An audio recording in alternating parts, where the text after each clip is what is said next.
Hello guys. So today I want to make a quick video on E2E Networks or illiquid stock. What happens in an illiquid stock? Basically, what's happening right now is basically I got a message from someone asking me what to do because they're stuck with the stock at a higher value. So let's go to this. First of all, whenever we are investing, right, we have to understand what we are investing in. So basically, when we are investing in a small cap, there are a lot of inherent risks which come up, but there are also advantages in Indian market.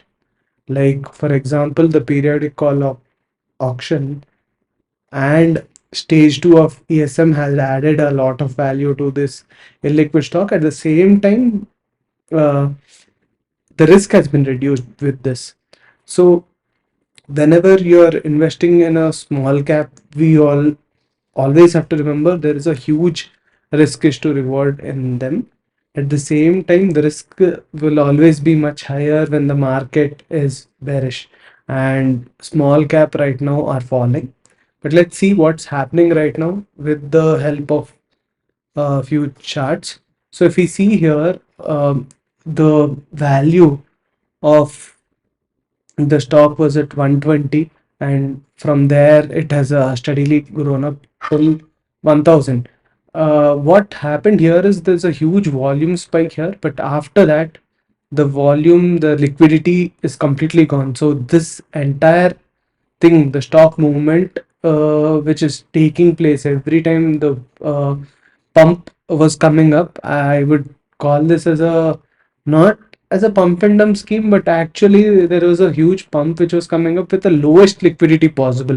So the volume was coming, there were no sellers when it was pumping, and whenever it's going down, there are no buyers here.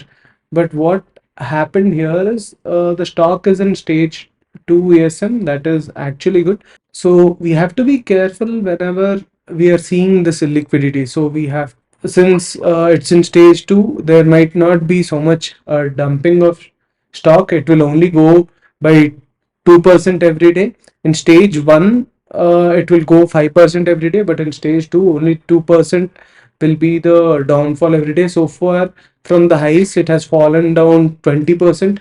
So it's not high because other small cap stocks are falling much further. Even large cap, let's say Paytm, for example, has fallen down a lot. Ultimately, there's no liquidity and people are not able to exit. Including me, I have invested in a lot of small cap. So my entire portfolio right now is into small cap. So the dump which I am taking right now is huge. I know what risk I'm getting into. So if we see the last 2 years, DIAs in March of 2023 have had around 15%, and now they have decreased their position to almost 6%, and FIAs have had the same percentage. uh, but who has bought it from them is basically others and individuals. So if you see here, others has gone up by 2%, individuals less than 1 lakh is basically 13% up. Apart from this, basically whenever I am investing, I have a huge fundamental concerns in this stock. I won't be investing in this stock even though the sales were really good. The risk is to reward is not at all favorable for me. There are two core fundamentals which I am looking at. First is the global venture funding has gone down, and the stock sales are going up. I don't understand the divergence in this pattern, because usually whenever these guys are basically placed under a low band and mostly into startups, but the entire ecosystem is going down, but these guys are booming at the same time. I don't understand what was the divergence cause. This is the reason. So in 2021 you see Zomato here in their customer base. Zomato has IPO'd and now it's not there. Whatever companies you see here are non-existent here. Actually, the customers right now are into AI and other somewhere, right? Neo can be here, but they are not. Their customers are not there in the presentation. So this makes me doubt the company whether the customers are there for long term. Even though the sales are growing, if the customers don't stick, they have their churn rate might be higher.